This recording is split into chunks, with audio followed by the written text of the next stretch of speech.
박범계 법무장관 후보자가 친인척에게 상가를 헐값에 매각했다는 의혹도 제기됐습니다. 세법상으로는 전혀 문제가 없습니다. 다만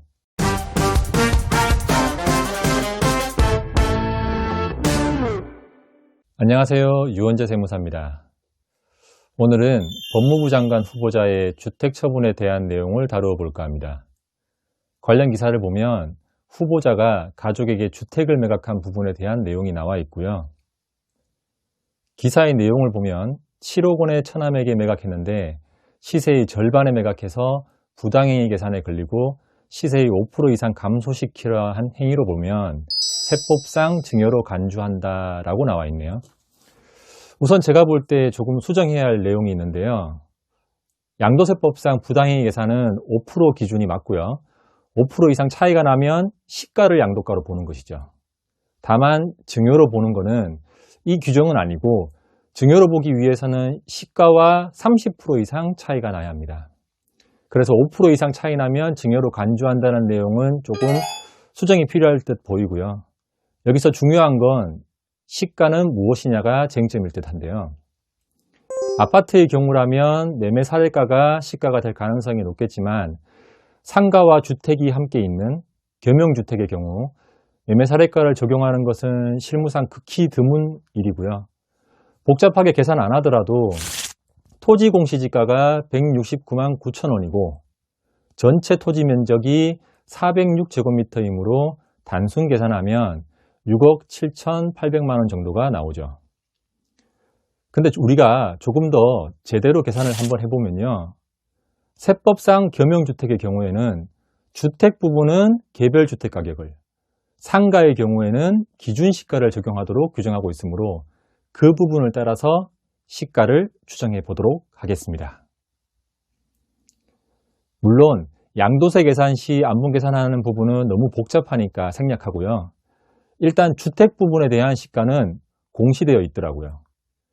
개별주택 가격 열람을 보시면 공시된 개별주택 가격은 1억 4,300만 원이 나오고요. 문제는 상가 부분에 대한 공시지가인데 얘는 좀 복잡합니다. 우선 등기부 등본을 한번 열람해 볼까요? 등기부 등본을 보시면 이 건물은 지어진 지 오래된 건물이고 주 구조는 철근 콘크리트조 이외 재료로 이어졌는데 구조를 보면 2층은 주택이고 1층은 작업장인 듯 보이네요. 지하도 있지만 그 부분은 제외하고 계산을 해볼게요. 앞에 개별주택 가격은 토지와 건물의 시가가 합쳐져서 나온 거지만 상가의 경우는 토지 부분과 건물 부분을 따로 계산해야 합니다. 먼저 토지 부분은 개별 공시지가가 169만 9천 원으로 나오고요. 여기에 면적 311제곱미터를 곱하면 약 5억 3천만 원 정도가 나옵니다. 상가 건물에 대한 공시지가는 구조지수와 용도지수, 위치지수, 장가율 등을 곱하여서 나오는데 얘를 계산해 보면 1912만 원이 나옵니다. 그럼 합계를 내어보면 상가 토지에 대한 부분과 상가 건물에 대한 합계는 5억 4,752만 6,150원이 나오고 앞서 계산한 주택 부분, 개별 주택 가격 1억 4,300만 원을 합하면 전체 건물에 대한 가격은 6억 9,052만 6,150원이 되겠네요. 그럼 신고한 양도가액 7억 원과 비교해 보면 약 1.35%의 차이가 발생하므로 신고한 가액은 문제가 없는 것으로 보입니다. 세법상 분석은 여기까지고요. 세법 이외 부분을 말씀드리면 두 가지 정도가 쟁점이 될 수 있겠네요. 첫 번째는 기준시가로 양도하는 게 실무에서 흔한 일이냐.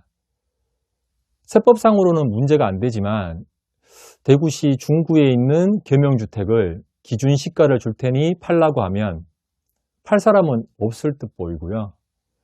두 번째는 특수관계자에게 매각한 부분인데 저는 이 부분이 좀 안타깝게 느껴지네요.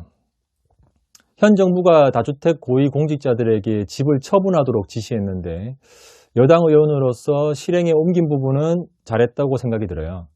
기존의 3주택에서 1주택으로 바뀌었으니 종부세와 재산세에 있어서도 절세가 된 부분이 분명히 있었을 거고요. 근데 주택을 산 사람이 하필 처남이라는 게 문제죠. 정부의 다주택자 주택처분의 취지는 사실 주택이 없거나 실수요를 목적으로 하는 사람들에게 분산되는 것을 목표로 하고 있는데, 가족에게 처분하는 건 시장에 매물이 나온 게 아니므로 실질적인 효과는 없다고 봐도 무방할 텐데요.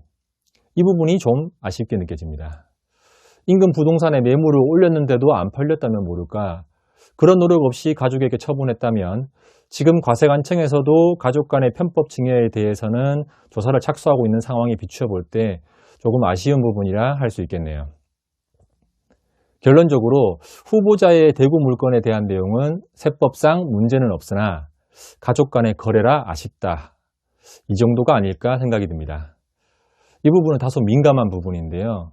가족 간의 매매를 잘못되었다고 생각하는 분들과 고위공직자의 후보라면 달리 봐야 한다는 분들 간의 생각의 차이는 분명히 있을 듯 보입니다. 지금까지 유원재 세무사였습니다. 감사합니다. 좋아요, 구독, 알림 부탁해요.